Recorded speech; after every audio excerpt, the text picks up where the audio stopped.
রাসূল বললেন যে সন্তান তোমার বাবা যেমন তোমার সঙ্গে ভালো আচরণ করেছে, তোমাকে আদর যত্ন করেছে,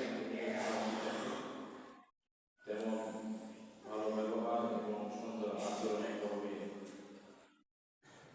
কারণ আল্লাহ সুবহানাহু ওয়া তাআলার নিজাম হলো পিতামাতার মধ্য দিয়ে সন্তান দুনিয়ার জগতে আসে। পিতামাতার মাধ্যম ছাড়া আল্লাহ সুবহানাহু ওয়া তাআলা কোনো মানুষকে দুনিয়াতে পাঠান নাই, আদম ছাড়া, হযরত ঈসা আলাইহিস ছাড়া। আদম পয়গম্বরকে আল্লাহ সুবহানাহু ওয়া তাআলা নিজে বানিয়েছেন নিজ কুদরতি হাতে, ফেরেশতার সাহায্যে, ফেরেশতার মাধ্যমে আল্লাহ বানিয়েছেন। আর হাওয়াকে তাই বানিয়েছেন হযরত ঈসা রূহুল্লাহকে মার রক্ত দিয়ে বাবা ছাড়া আল্লাহ দুনিয়াতে পাঠিয়েছেন। এটা ছাড়া আল্লাহ সুবহানাহু ওয়া তাআলা পৃথিবীতে কোনো মানুষ তথা কোনো মখলুককে মা বাবা ছাড়া দুনিয়াতে পাঠাননি। কৃষকেরা যখন জমি চাষ করে তখন এক ধরনের গাছের ফুল নিয়ে, পুরুষ গাছের ফুল নিয়ে নারী গাছে লাগাইলে সেখান থেকে ফসল আসে। নিজামটা কেমন হয়েছে? শুধু সোয়াই দিয়ে ওখান থেকে ফল জন্ম হয়। বা এমন কিছু গাছের ফুল সোয়াইতে পারে না।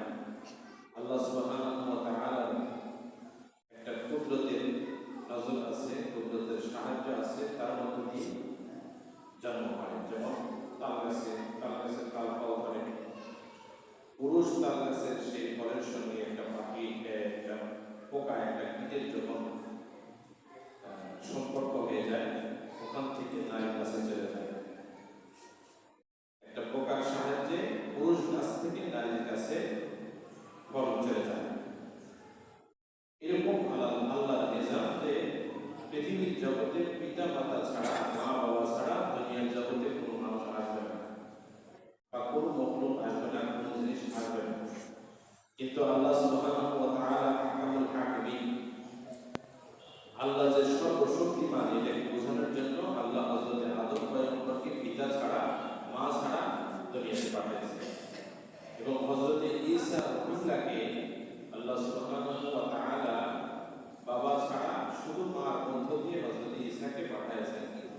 এই ব্যাপারে অনেক মানুষ অনেক কথা বলছেন। খ্রিস্টানরা আল্লাহর পুত্র বলেছে, বিভিন্ন কথা, বিভিন্ন তথ্য হযরত ঈসা রূহুল্লাহর মাকে দিয়েছেন। এবং হযরত ঈসা রূহুল্লাহর মা লোকজনের লোক কথাতে লজ্জিত হবেন, তাই তিনি জঙ্গলবাসী হয়ে গেছেন।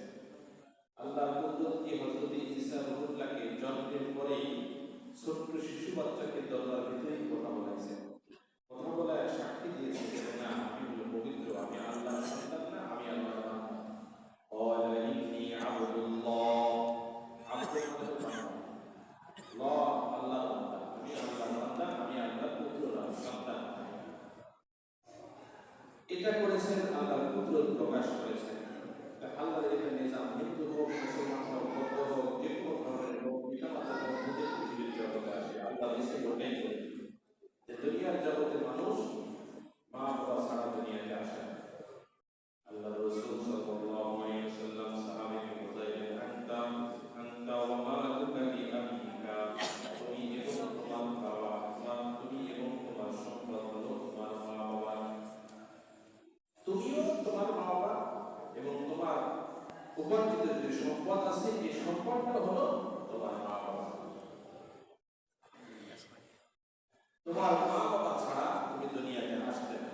এই জন্য পিতা মাতার সঙ্গে সুন্দর আচরণ, সুব্যবহার, ভালো ব্যবহার করার নির্দেশ আল্লাহ সুবহানাহু ওয়া তাআলা দিয়েছেন।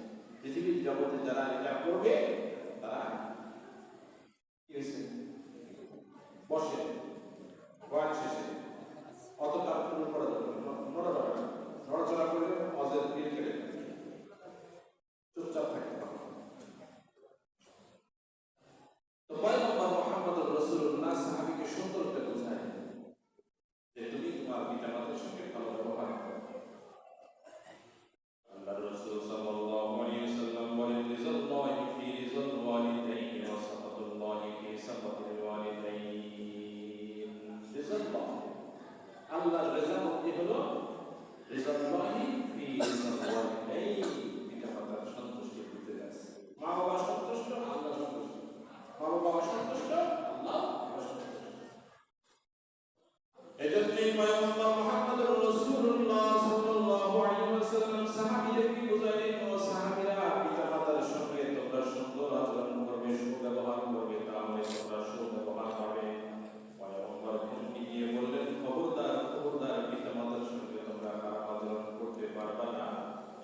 কথাটা বলছেন, কে বলেছেন বলেন দেখি? মুহাম্মাদুর রাসূলুল্লাহ।